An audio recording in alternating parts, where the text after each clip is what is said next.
तो गर्मी और जो ये हीट वेव है ये किस तरह हमारी स्किन को इफेक्ट करती है, बताइएगा इस बारे में हमें। लेकिन सबसे जो पहला प्रॉब्लम होता है वो होता है हमें पसीना बड़ा आता है, और लोग ये बड़ा राइटफुली सोचते हैं कि नॉर्मल पसीना आना तो नॉर्मल है, लेकिन कुछ लोगों को इतना ज़्यादा पसीना आता है कि आर्म पिट में और चेहरे पे और हाथों पे, पाँव पे इतना ज़्यादा पसीना आता है कि अगर वो हाथ मिलाते हैं तो बड़ा उनको एम्बैरेसिंग लगता है।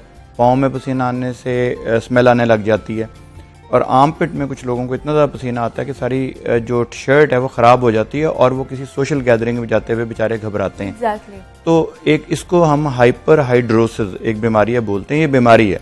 यानी नॉर्मल पसीना आना तो एक नॉर्मल हद तक है, लेकिन जब बहुत ज़्यादा पसीना है तो इसको बीमारी तस्वुर करना चाहिए, और इसको बीमारी का नाम हाइपर मीन ज्यादा हाइड्रोसिस यानी ज्यादा पसीना आना है। ठीक है। इसके लिए बड़ी ही मुफीद दवाइयाँ मौजूद हैं। पहले हम थोड़ा सा एग्जामिनेशन पेशेंट का करते हैं कि कोई इसकी बुनियादी वजह तो नहीं है कि जिसकी वजह से ज्यादा आ रहा है पसीना, और अगर कोई मेडिकल रीजन ना हो, जिस तरह थायराइड के ज्यादा काम करने से ज्यादा पसीना आ सकता है, इसकी एक मैं वजह बता रहा हूँ, लेकिन इस तरह और कुछ वजूहात हैं। अगर वो वजह ना हो और कोई हमें ऐसी वजह नजर ना आए जो कि मेडिकली है, तो फिर हम उसका इलाज शुरू करते हैं।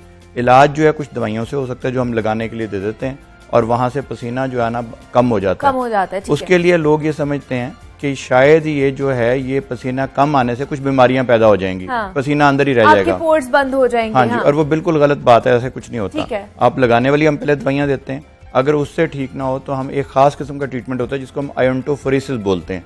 उसमें हम हाथ एक खास किस्म के महलूल में, एक लिक्विड में रख देते हैं, और एक खास एनर्जी निकलती है उस मशीन में से, उसमें कोई करंट नहीं बढ़ता, कुछ नहीं होता। अपने चंद मिनट उसमें हम बुला के पेशेंट को वहां पे हाथ रखते हैं। वो एक्चुअली आर्म पिट में भी वो चीज लगाई जा सकती है, और जहां जहां ज्यादा पसीना आया हो वो ठीक हो सकता है। और तीसरा ये होता है अगर तब भी ठीक ना हो तो फिर हम एक बहुत बारीक से इंजेक्शन लगा जाते हैं जिल्द के अंदर।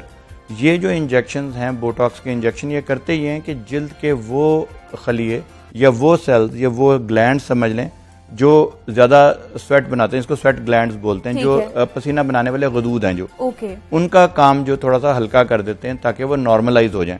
तो ये तमाम चीजें की जा सकती हैं। अब पसीना आने की वजह से फिर और मजीद बीमारियां भी बढ़ती है, एग्जैक्टली प्रॉब्लम्स हो जाती हैं।